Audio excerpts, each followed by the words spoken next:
Assalamualaikum warahmatullahi wabarakatuh. Perkenalkan, nama saya Nur Latifah dari Prodi Hukum Keluarga Islam Reguler 1 semester 4. Di sini saya akan mereview materi minggu kemarin tentang penentuan awal waktu salat perspektif astronomis.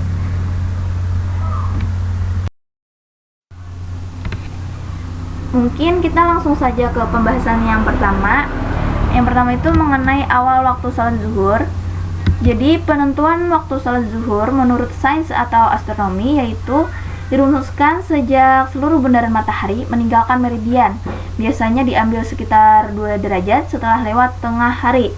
Yang dimaksud meridian di sini ialah lingkaran vertikal yang melalui titik utara dan selatan. Tepatnya di lingkaran inilah benda-benda langit dinyatakan berkulminasi atau mencapai kedudukannya yang tertinggi di langit.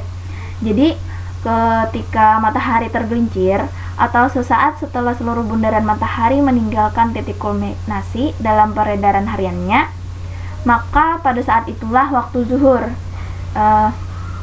Adapun para ulama mazhab sepakat bahwa salat itu tidak boleh didirikan sebelum masuk waktunya, dan juga para ulama sepakat bahwa penentuan awal waktu zuhur ialah pada saat tergelincirnya matahari sampai panjang bayang-bayang suatu benda sama dengan panjang benda tersebut.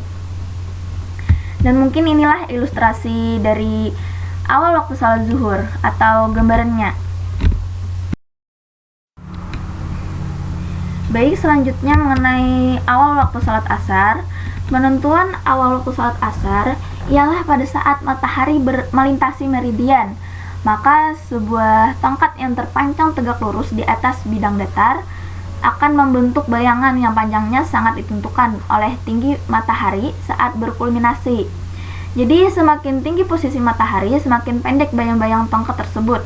Dan semakin rendah posisi matahari, maka semakin panjang bayang-bayang tongkat tersebut. Dengan demikian, panjang bayang-bayang suatu benda yang berdiri tegak pada bidang datar tidak tetap karena tergantung pada posisi matahari. Ada beberapa pendapat ulama tentang waktu sholat asar.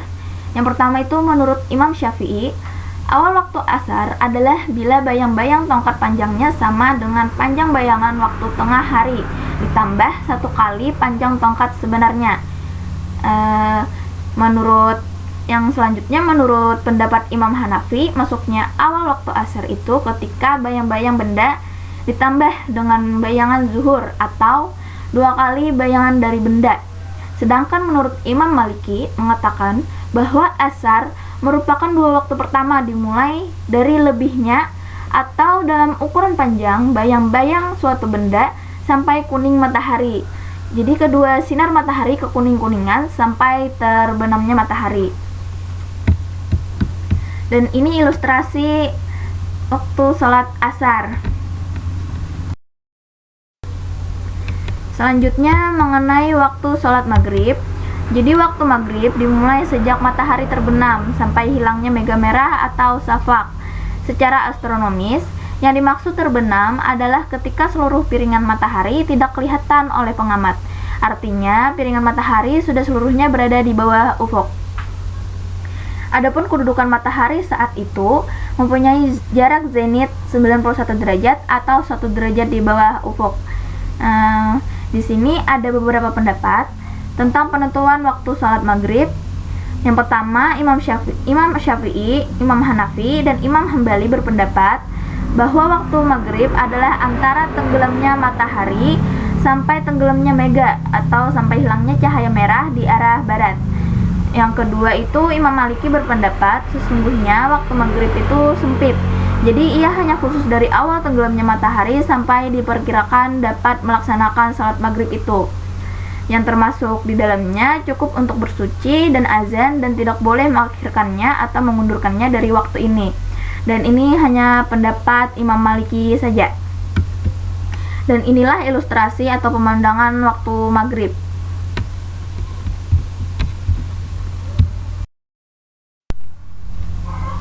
Selanjutnya salat isya. Jadi waktu isya itu ditandai dengan mulai memudarinya cahaya merah di ufuk barat, yaitu tanda masuknya gelap malam. secara astronomis, apabila matahari telah di bawah ufuk dan cahaya langsung mengenai bumi tidak ada, jadi yang ada hanya cahaya yang dipantulkan dan dibiaskan oleh partikel-partikel halus yang berada di udara. Di sini ada menurut Abdurrahim, akhir senja dibagi menjadi 3 tingkatan. Yang pertama itu sipil twilight, yakni ketika posisi matahari 6 derajat di bawah ufuk. Pada waktu itu, benda-benda di lapangan terbuka masih tampak batas-batas bentuknya dan bintang-bintang yang paling terang dapat dilihat. Yang kedua, itu ada nautical twilight, yakni ketika posisi matahari 12 derajat di bawah ufuk. Jika kita di laut, ufuk hampir tidak kelihatan dan semua bintang terang dapat dilihat. Yang ketiga, itu astronomical twilight, yakni ketika posisi matahari 18 derajat di bawah ufuk.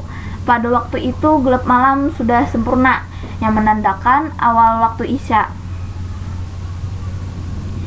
Adapun alasan astronomis pengambilan kedudukan matahari 18 derajat di bawah ufuk disebabkan ketika matahari berada pada posisi tersebut, seluruh permukaan bumi menjadi gelap. Akibat permukaan bumi gelap itu, benda-benda di lapangan terbuka tidak dapat dilihat lagi dan bintang-bintang di langit mulai kelihatan. Dengan demikian dapat kita pahami bahwa awal waktu Isya itu dimulai ketika posisi matahari minus 18 derajat. Di sini ada Imam Syafi'i dan mayoritas ulama berpendapat bahwa awal waktu Isya ialah ketika hilangnya mega merah. Sedangkan Imam Hanafi berpendapat bahwa awal waktu Isya ialah ketika muncul mega hitam atau di saat langit benar-benar telah gelap. Di sini ada ilustrasi yang menandakan waktu Isya. Yang terakhir kita membahas mengenai salat subuh. Awal waktu salat subuh itu dipahami sejak terbit fajar sampai waktu akan terbit matahari. Jadi secara astronomis yang dimaksud fajar di sini adalah sinar yang menyebar atau melintang di sepanjang ufuk timur, dan secara horizontal sinar itu memenuhi langit bagian timur. Fenomena awal waktu subuh itu hampir sama dengan fenomena awal waktu Isya. Kalau awal waktu Isya itu ditandai dengan bintang-bintang di langit, cahayanya mencapai titik maksimal akibat hilangnya cahaya merah di langit bagian barat yang menandakan adanya perubahan dari terang ke gelap. Sedangkan kalau awal waktu subuh ditandai dengan mulai surutnya cahaya bintang-bintang di langit disebabkan oleh pengaruh sinar matahari yang datang di langit bagian timur yang menandakan adanya perubahan dari gelap ke terang. Jadi para ulama sepakat bahwa awal waktu salat subuh dimulai sejak terbitnya fajar kedua atau fajar shadiq. Jadi waktunya dimulai sejak terbit fajar shadiq, yaitu semacam cahaya terang yang menyebar di sepanjang langit hingga terbit matahari. Dan ini ilustrasi awal waktu salat subuh. Nah, jadi ini ialah ilustrasi keseluruhan dari awal waktu salat zuhur, asar, maghrib, isya, dan subuh.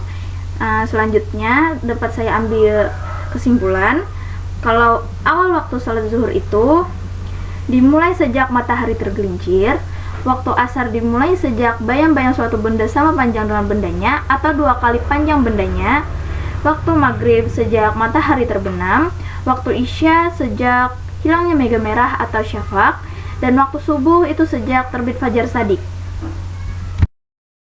Nah, mungkin itu saja review dari saya. Salah khilaf mohon maaf. Wassalamualaikum warahmatullahi wabarakatuh.